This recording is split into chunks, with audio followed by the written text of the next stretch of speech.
You can fake signatures. You can manipulate people. But you can't lie to the land. It remembers everything.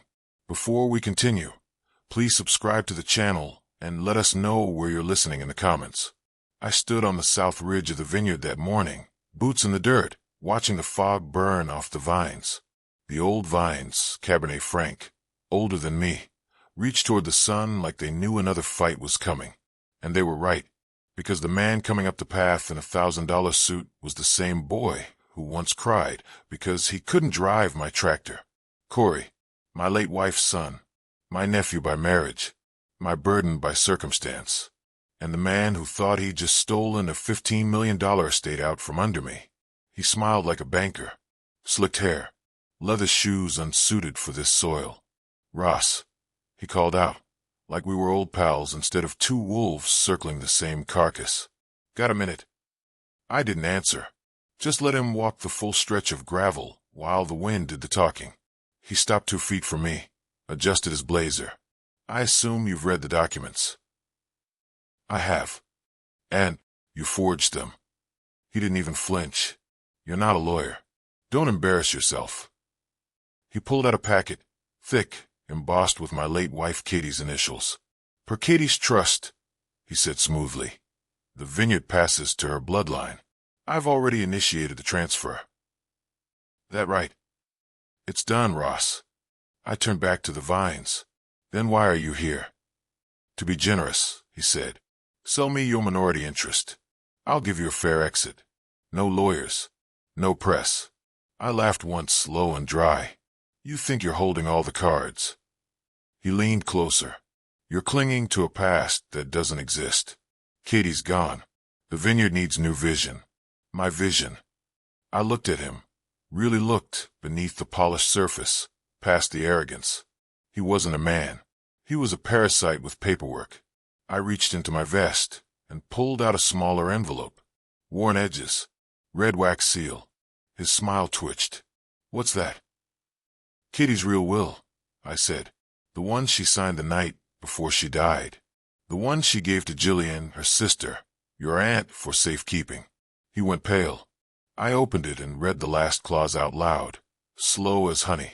Ross is to retain full ownership of the vineyard, in perpetuity, with the obligation to preserve its legacy and protect it from harm, even from family. Corey's face twisted. You think that'll hold in court? It already has, I said. It's filed, registered, and notarized. He stepped back. The arrogance cracked. You'll regret this.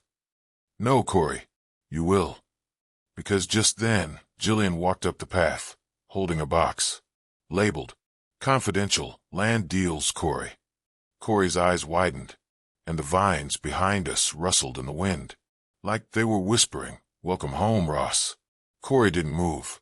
His eyes were glued to the box in Jillian's hands like it was radioactive. You need to walk away, he said quietly, but the threat was barely veiled. Jillian raised an eyebrow. You should have thought of that before selling land that wasn't yours. He turned to me, voice tighter. You're making a mistake, Ross. No, I said. I made a mistake trusting you. The vineyard's lawyer, Pete Langley, met us back at the house. A no-nonsense man with a silver mustache and a filing system for a brain. He'd been Katie's attorney since the first acre was planted. When he saw the box, he gave a low whistle. I've been waiting for this, he muttered. You knew? I asked. I suspected. Land parcels were shifting too quietly, but I needed evidence. We opened the lid. Inside files, flash drives, handwritten notes. One folder was marked, Wesley, Acre 14 bribe agreement. Another, Page water access kickback. And at the bottom, maps. Overlays of the vineyard with highlighted borders. Corey had been parceling the land illegally and selling easement rights to outside developers. He wasn't planning to run the vineyard.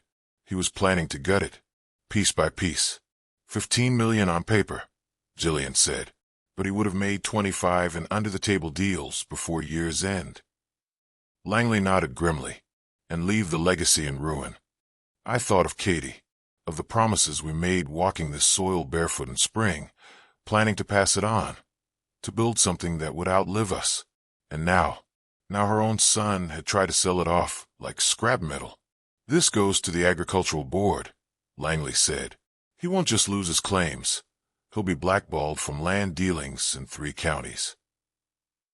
Jillian placed a hand on my shoulder, and we go one step further.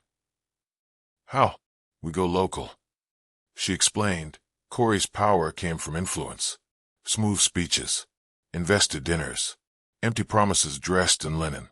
But he'd forgotten who really ran this valley. The farmers, the coop owners, the wine brokers, the old families who remembered when Kitty planted the first vine with a borrowed shovel and a busted knee. They didn't care about suits. They cared about the soil. So we made calls. Wesley, whose name was on one of Corey's dirty deals, agreed to talk. Page 2. And one by one, we peeled Corey's network apart like rotten bark. But the man wasn't done fighting. That night, my security cameras caught movement at the south gate. A black SUV, license plates covered. And the next morning, a section of the vineyard had been torched, vines burned, soil scarred, and pinned to my front door. A note that read, "Let it go, or watch it all burn." The scent of charred vines still lingered in the air when the fire inspector arrived. "Deliberate," he said, squatting near the blackened soil. "Accelerant in the root beds. Whoever did this knew what to hit." I didn't say a word, just watched the smoke curl up from the wounded earth like the ghosts of grapes never harvested. It wasn't just sabotage. It was a message. Back in the house, Jillian held the note in gloved hands. "We need to take this to the sheriff." "I already did," I said. Deputy came by, took photos. But without a witness or a plate number, they're limited. Jillian's eyes narrowed. Then we stopped playing defense. She opened her laptop and brought up a shared file system, photos, signatures, maps from the box of evidence. We start connecting dots. Everything Corey's touched, everyone he's bought. Let's find the one person who'll flip. It didn't take long. One file stood out. A contractor named Neil Harrow, used for land prep. Paid triple market rate. No listed office. No license on file. Langley dug deeper. Neil Harrow was a shell, a front, but the bank statements showed transfers directly into an account linked to a man we did know. Wesley.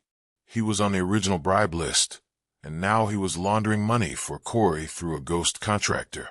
I drove to his property the next morning. He met me on his porch with a beer and a forced smile. "Ross," he said, "didn't expect you out here. Didn't expect your name on forgery records either." His jaw tightened. I didn't back down. "I'm giving you one chance, Wes. Tell me everything Corey's done. Every dollar. Every document. Every lie. Or I bring the co-op board your bank statements and let them decide." He dropped a smile and started talking. Corey had paid him off for access to irrigation lines. In return, Wesley falsified land surveys, used to justify shrinking my vineyard's property line on paper. It all led to a larger development deal Corey was pitching behind my back. A resort. A damned wine country resort built on Katie's ashes. It wasn't about preserving legacy. It was about erasing it. Back at the vineyard, I relayed it all to Langley and Jillian. We filed formal charges with the county clerk and gave our full dossier to the Agricultural Zoning Commission. But we weren't fast enough. That night, I received an email. No sender, no subject, just a photo of Jillian in her car, windows smashed, and beneath it 4 words, "Back off. Final warning." The photo glared at me from the screen. Jillian's car, glass shattered, driver's side window punched in. She hadn't even told me. I called her. No answer. Then again. Still nothing. I was already halfway to her place before I realized my hands were shaking on the wheel. Not from fear, but fury. I'd buried Katie. I'd buried too many vines.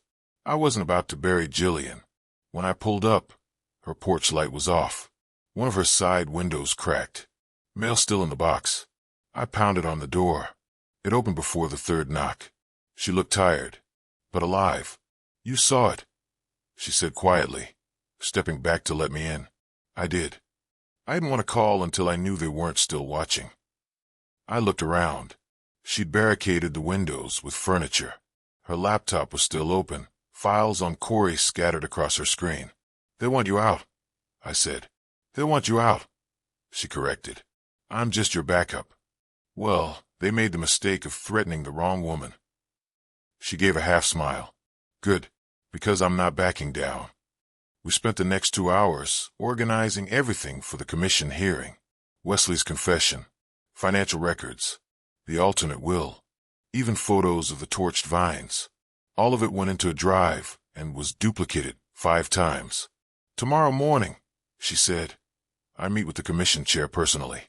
No email, no courier, no leaks." I nodded, "And I'll deal with the co-op vote. Corey still thinks he's got majority sway." "He doesn't. Not anymore." I'd made calls. Farmers I hadn't seen since Katie's funeral. People who remembered when Corey was just a sulking teenager who refused to get dirt on his hands. They were angry and ready. By the next afternoon, I stood in front of 30 growers at the county hall. I told them everything. The fake surveys, the easement theft, the resort deal that would have buried their land under tourist condos and valet parking. When I showed them the forged documents, the room turned ice cold. Corey's name wasn't just mud now. It was poison. By vote's end, we had unanimous support. The co-op terminated all ties with Corey and blacklisted him from future development recommendations. His leverage was gone. And Jillian? She made it to the commission. Hand-delivered the evidence. The chairman assured her review would begin immediately. It felt, for a moment, like we were winning. But the next morning, I opened my front door and found a box. No label. Inside, a dead rooster, covered in vineyard soil. And underneath, a burned copy of Katie's will. I didn't touch the box. Didn't flinch. Just stood there, staring down at the dead rooster nestled in vineyard dust. Katie's will charred around the edges, like someone had tried to burn history and failed. It was an old thread, one used by certain land men back in the 60s. A rooster meant something ancient. "We'll bleed your land if you don't give it up." I called the sheriff. He came personally, took one look inside. Whoever left it knew exactly what they were saying. But they didn't say it loud enough. He glanced at me. "Ross, I've known you a long time. You sure you want to escalate this?" "I'm not escalating," I said. "I'm finishing." He took the box as evidence and promised extra patrols. Didn't promise much else. By noon, I was back among the vines. Not the scorched ones, those we'd already begun replanting, but the oldest rows.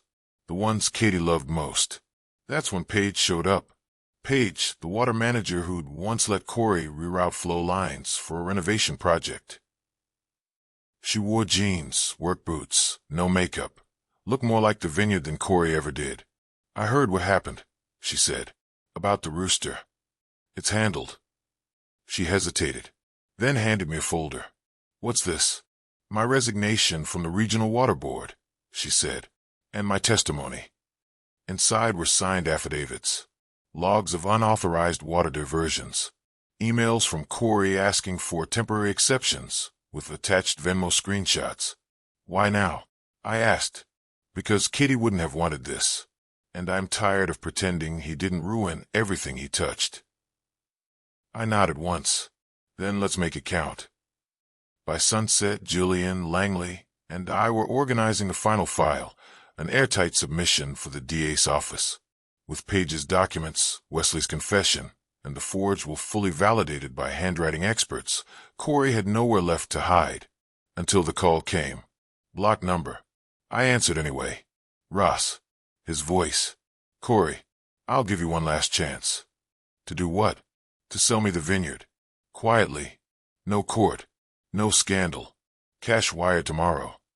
"Why would I ever agree to that?" "Because you have a granddaughter," he said. I froze. "You stay in this fight, Ross. Accidents happen." Then he hung up. I stood in silence, the air gone cold around me. He crossed a line.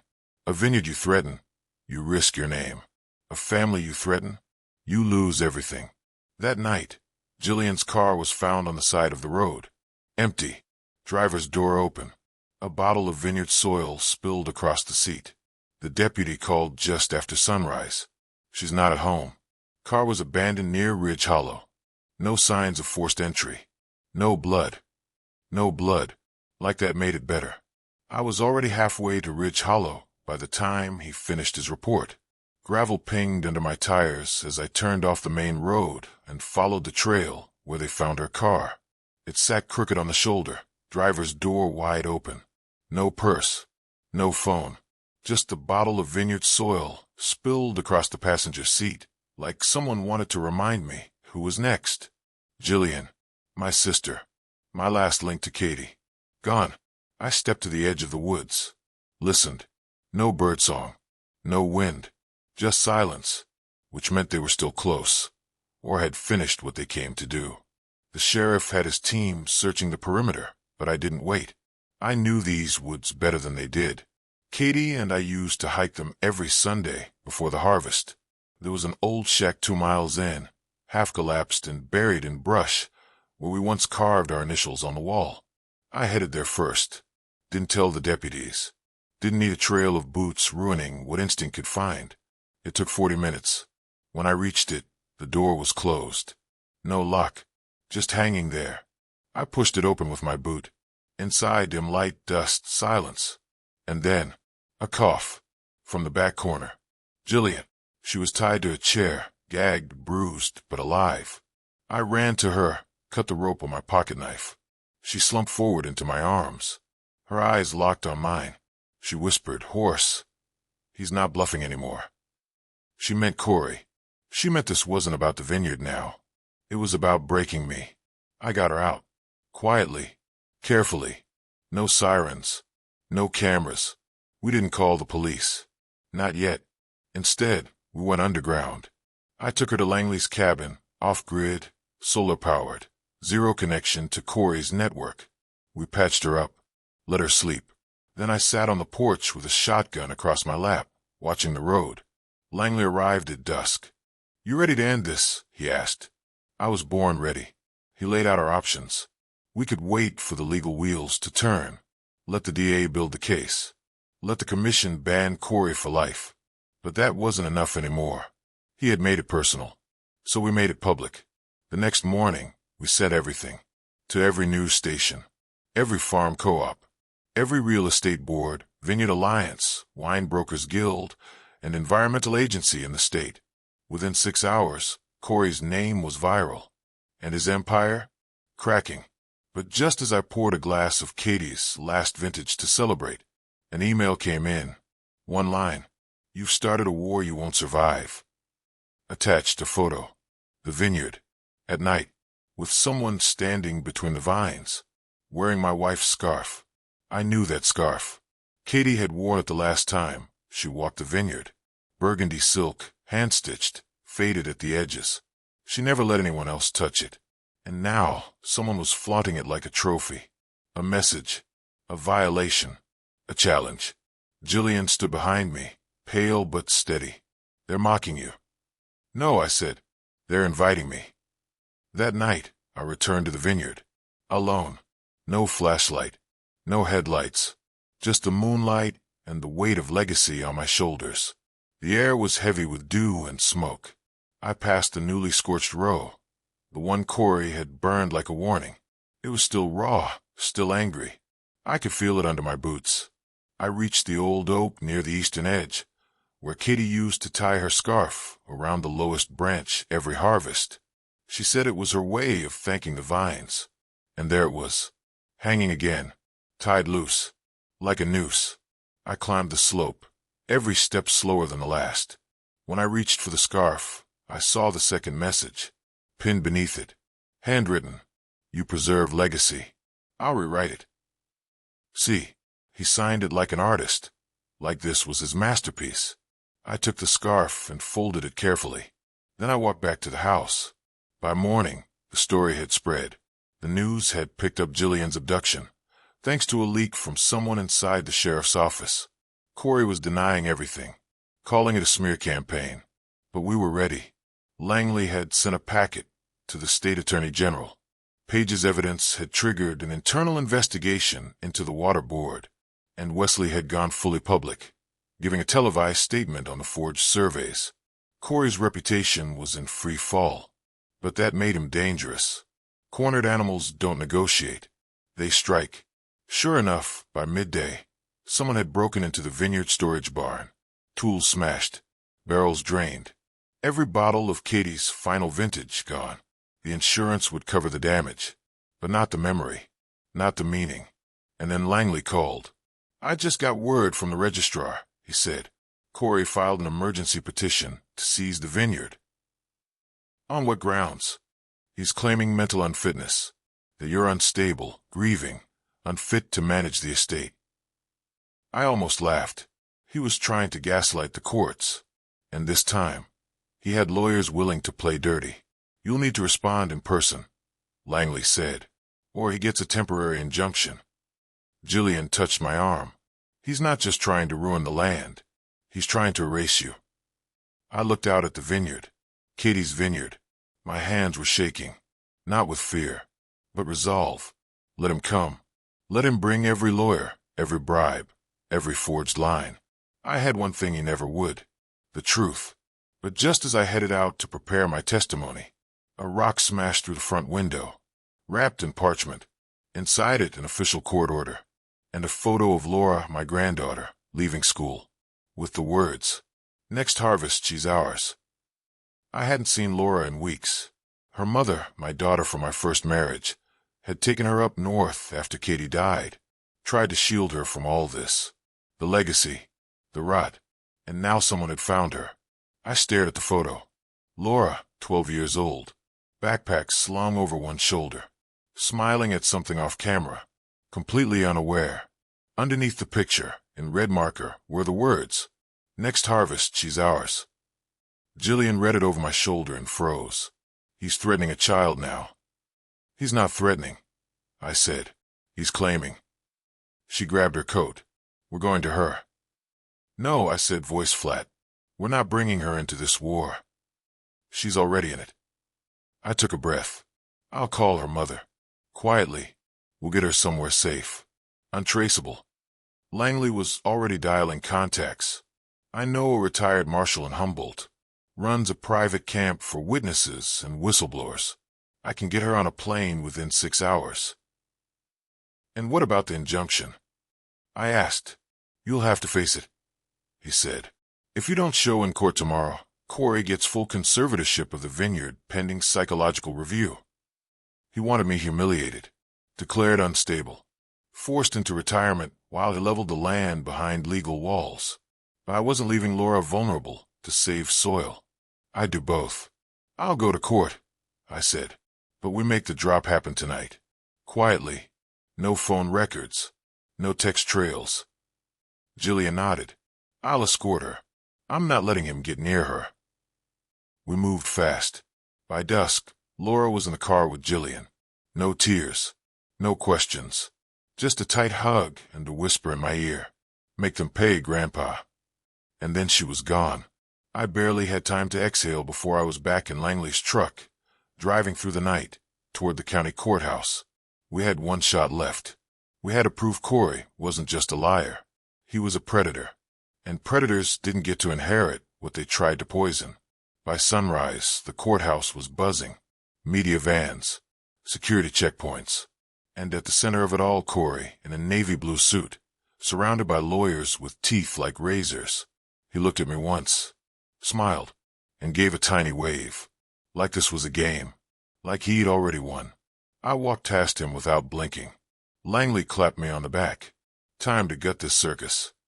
But just before we stepped into the courtroom, a marshal approached with a sealed envelope. Langley opened it. Inside was a single-page motion, filed by Corey's team at 6:04 a.m.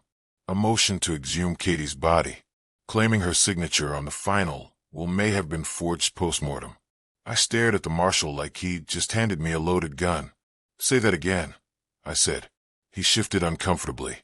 Motion filed by the petitioner's legal team at dawn, requesting exhumation of Catherine Walker. Purpose: forensic handwriting verification.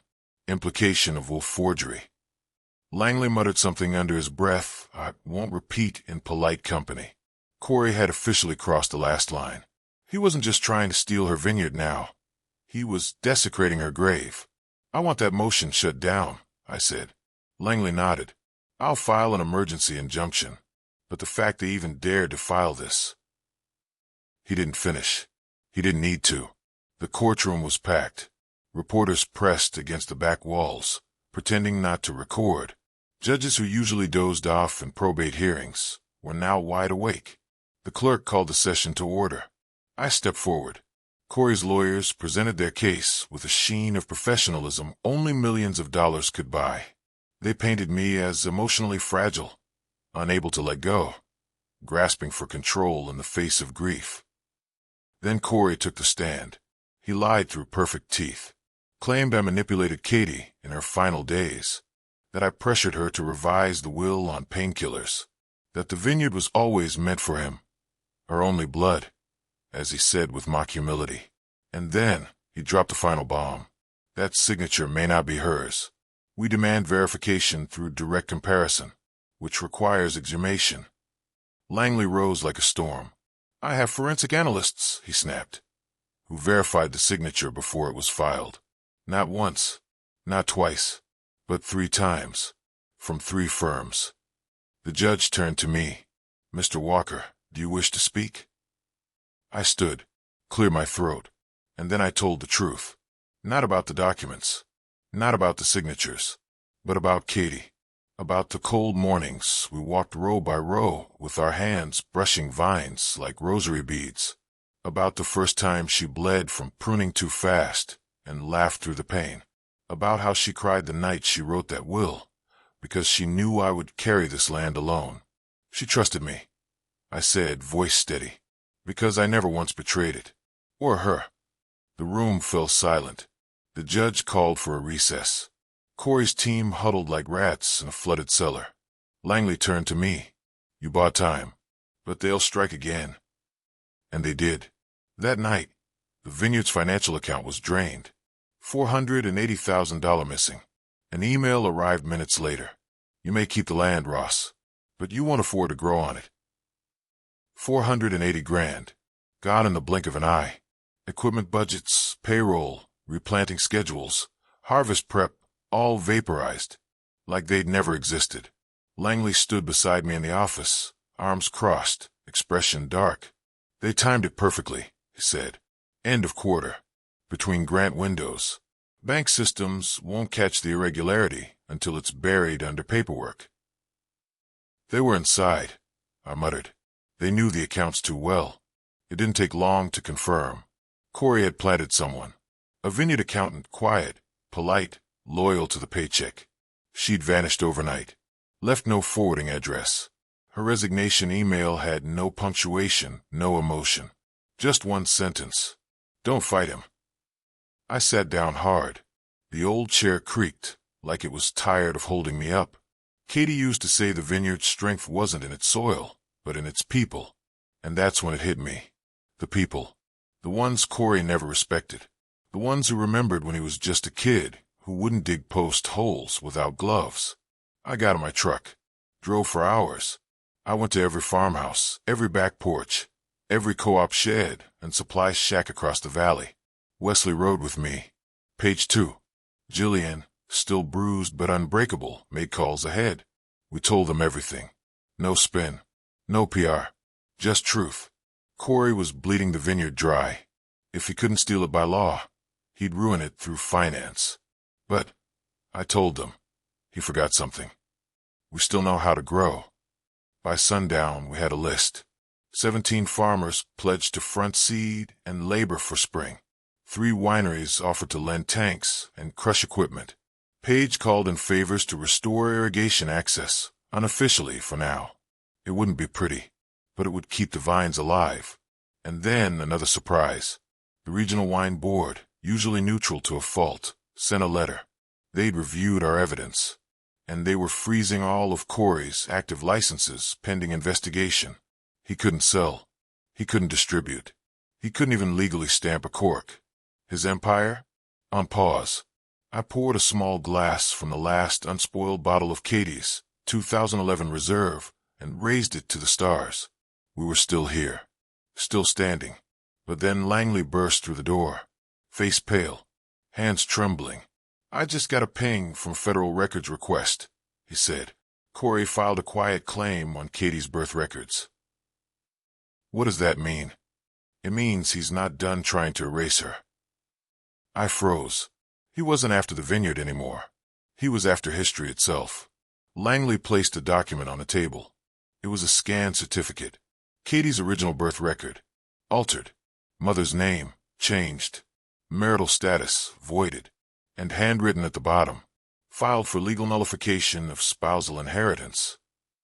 The ink on the document looked official, but wrong. Too clean. Too recent. The woman listed as Katie's mother didn't exist. The box marked married on Katie's profile, now voided. Langley read it twice, then looked at me. "This is a surgical attack, Ross. If Corey gets this accepted into record, it calls the entire marriage into question. The will, the land, everything." I couldn't breathe. This wasn't theft anymore. This was annihilation. He was trying to cut Katie out of history. Strip her name from the vineyard. From me. "This claim has no standing," Langley said quickly. "It's fraudulent, and it reeks of desperation. But we need to counter it now." I nodded, jaw clenched. "Then we go federal. We pull everything, marriage license, tax filings, joint estate documents. We bring them all. In person." The courthouse clerk tried to stall us. "Backlog, audit season, not enough staff." Langley slammed the original marriage license down on the counter. "Then call your supervisor. Or the media. We got our hearing in 48 hours. But the time in between? A storm. News outlets had caught the story. Not the whole truth, but just enough of Corey's version to stir the pot. Widower's claim on $15 million vineyard under review. Late wife's legacy questioned amid legal chaos." Corey played the media like a fiddle. Pity interviews. Talk of confusion. Unfortunate gaps in records. Hints that maybe Katie wasn't mentally present in her final year. I watched it all from the vineyard house. Every word another nail driven into her memory. And then something strange happened. Letters started showing up. Handwritten. From neighbors. Former field workers. People who hadn't stepped foot on this soil in years. They wrote about Katie. How she helped them. Taught them. Loved them. Some sent photos, old snapshots of Katie working the vines barefoot, laughing in the rain, speaking at co-op events. Langley collected them. We built a binder. The real Catherine Walker. By the time we entered the hearing, we had evidence 10 inches thick. Corey tried to object to every page. The judge didn't buy it. She ruled in under 20 minutes. The quiet claim was nullified. The amended record struck. Katie's name, status, and estate fully restored. It felt like resurrection, but the victory was short-lived. Because that night, Jillian received a voicemail. 3 seconds of static. Then a voice. "If Ross won't step down, we'll bury what's left of his family." Next is Laura. I didn't even wait for the message to finish. Laura was hundreds of miles away, off-grid, in a secured compound with retired marshals, out of reach, or so I thought. Now, nothing felt safe. I called the camp director directly. Status check. Now. It took 5 minutes, but it felt like 5 hours. "She's safe," he finally said. "Perimeter intact. No contact, no attempts." But I knew how these people worked. They didn't warn. They didn't bluff. They baited. They wanted me off balance. Angry. Desperate. It almost worked. Almost. But Corey had forgotten one thing. When you threaten a man's blood, you don't push him away from the fight. You lock him into it. Jillian sat across from me at the kitchen table, eyes fierce despite the fatigue. "This ends now," she said. "No more playing defense. We go for his throat." Langley spread out the files. "We've got 2 weapons left, financial records and public shame. Corey's offshore accounts are linked to shell Corey used for laundering. And I finally traced his resort deal. It's tied to zoning bribery in Napa." "Then we go public," I said. "Not with a leak. With a statement." That afternoon, we called a press conference. Right there, under Katie's oak tree, with the scarf still tied to the branch like a flag. Reporters arrived. Drones hovered. Every rival vintner within 50 miles showed up, silent but watching. I stood in front of them all and told the story of love, of betrayal, of a man who tried to rewrite his mother's death just to cash her land. I named names, dropped numbers, held up Katie's real will, and the forged one Corey had submitted. And then Langley handed out a packet to every journalist. Full documents, timelines, sworn statements. We didn't smear. We bled facts. By nightfall, Corey's name was trending in every AG forum and wine market board on the West Coast. But the real strike came hours later. A subpoena. Federal. Fraud. Tax evasion. Racketeering. Filed by the state's AG. And based on our evidence, it felt like the beginning of the end. Until the knock came. I opened the front door. No one there. Just a box. Inside, a USB drive. And a note. Play this. Alone. You missed something about Katie. I stared at the USB drive like it might explode in my hands. The note felt different. Not threatening. Not taunting. Just final. I didn't tell Jillian. Didn't call Langley. I walked out to the far shed, Katie's old tasting room, long and used, and plugged the drive into a dusty laptop. There was one file. No title. Just a timestamp. Exactly 3 weeks before Katie died. I clicked. The screen flickered. Then her face appeared. Katie, hair tied back, pale from treatment, but smiling faintly. Her eyes were tired, but sharp. She looked straight into the camera. "Ross," she said, "if you're watching this, it means Corey finally showed his true face." She paused, took a breath. "I've known about his dealings for months. I didn't tell you because I wanted to handle it quietly, but I also didn't want you to lose faith in him before I had proof." She looked down, hands trembling slightly. "There's something I never told you, something I didn't know how to explain." She reached off screen and held up a manila envelope. "I found this in my mother's things. It's a DNA test. Corey's not who we thought he was." Silence. Then she said the words that broke me. "He's not my biological son." I blinked, breath gone. He was born during a time I wasn't proud of. I was young. I was alone. When I met you, I already had him. But I let you believe he was mine by blood. And over time, he became part of us. But I never changed the records. She looked up, tears in her eyes. "You gave him everything. And he gave you betrayal. I'm sorry, Ross. I should have told you." She smiled faintly. "But now you're free." The video ended. I sat in the silence of that shed for what felt like hours. Corey had no claim. Not legal. Not moral. Not blood. And yet, here he was, trying to steal a legacy he was never entitled to. I walked back to the house. Told Jillian. Langley. Neither spoke for a long time. "It changes the narrative," Langley finally said. "It strengthens your claim and destroys his." Jillian nodded. "We need to go public with it. Let the world know he lied about who he was." But I hesitated. Part of me still saw the boy chasing butterflies in the vines. The boy I let call me uncle. The boy who called Katie mom. Until the day he didn't. Still, truth was truth. And if Katie had the courage to say it in her final days, so would I. We prepped a statement for the morning. But Corey beat us to it. A midnight post went live from an anonymous account. Video footage. Me. Yelling. Holding a rifle. Surveillance from the night I found Jillian's car. Twisted. Edited. Captioned. Unstable vineyard owner threatens family. Fakes will. Targets rightful heir. And it was going viral. The footage was grainy but effective. They'd cut out the context. No sign of Jillian's abandoned car. No burned soil. No death threats. Just me, rage in my eyes. Gun in hand. Yelling into the dark. The internet did what it always does. It judged fast, and it judged loud. Comments flooded in. "This guy owns a vineyard? No wonder the will's fake, he's unstable. Someone get this man a straitjacket." By sunrise, 3 local distributors pulled out of our seasonal deal. A wine magazine canceled their profile on Katie's legacy. Even the local paper, who ran our wedding announcement 30 years ago, called to ask for a comment on the incident. Langley paced the porch, phone glued to his ear, shouting legalese to every editor and outlet.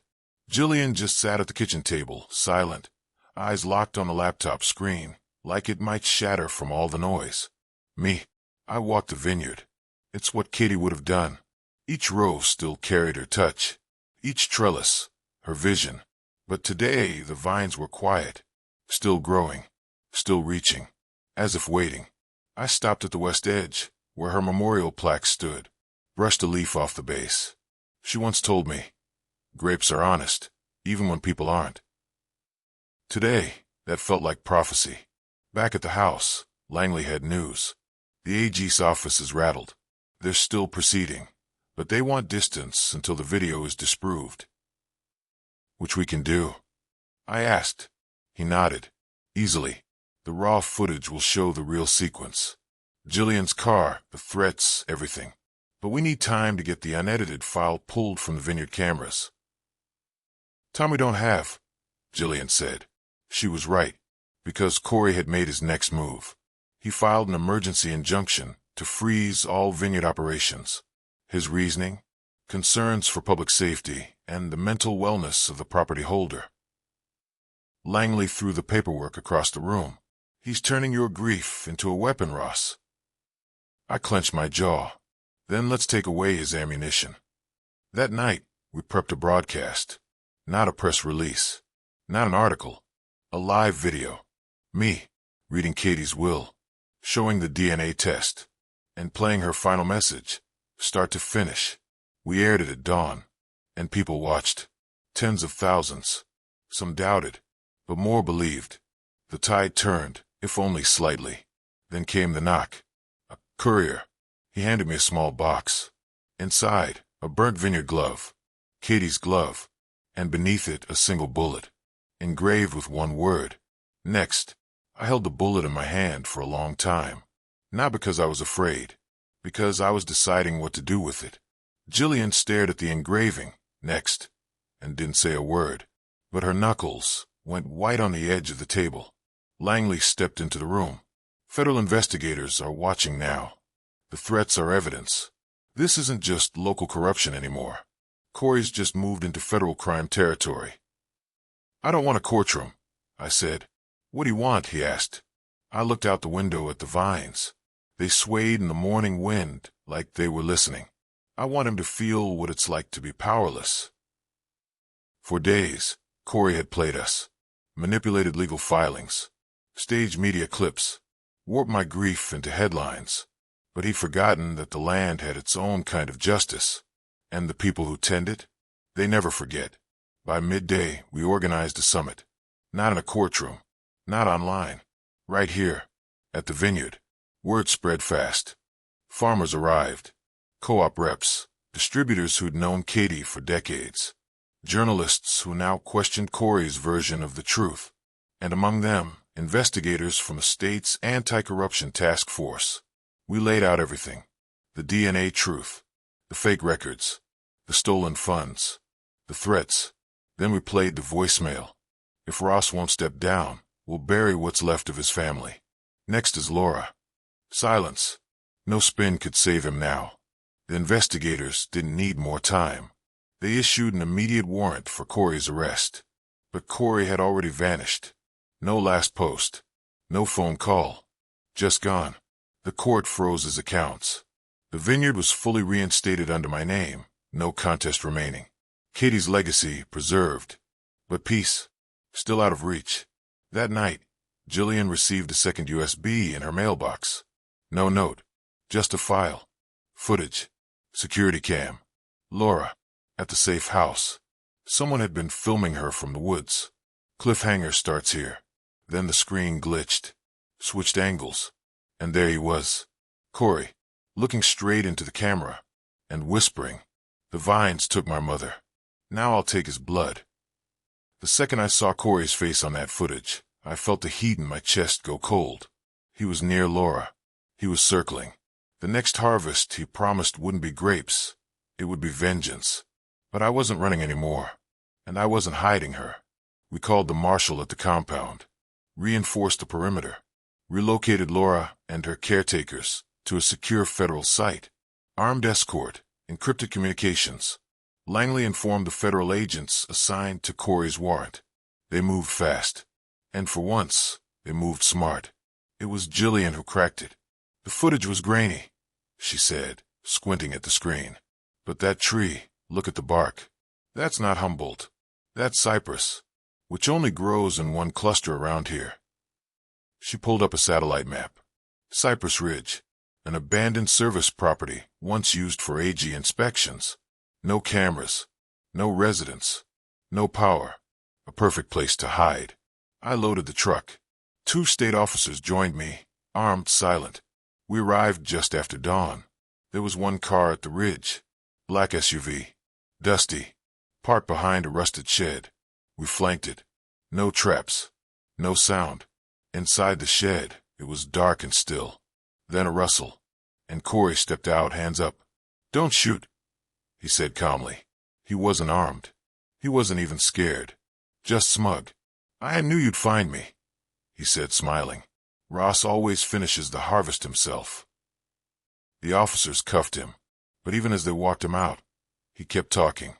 "You think this changes anything? You think the land cares who owns it?" I stepped in front of him. "I don't need the land to care," I said. "I just needed to remember." Back at the vineyard, word spread fast. The man who tried to erase a legacy had finally been removed from it. Katie's name was restored in full. The co-op invited us back to lead the seasonal council. Laura sent me a voice message that night. "You did it, Grandpa. You made the vines safe again." And for the first time in years, I slept without waking up every hour. I still walk the vineyard every morning. The soil is richer now. The vines stronger. Not because Corey is gone, but because we stood our ground. Because when the legacy was threatened, it didn't take a courtroom. It took a family. A real one. If you like this story, please like this video. Subscribe to the channel and share your impressions of this story in the comments. To listen to the next story, click on the box on the right.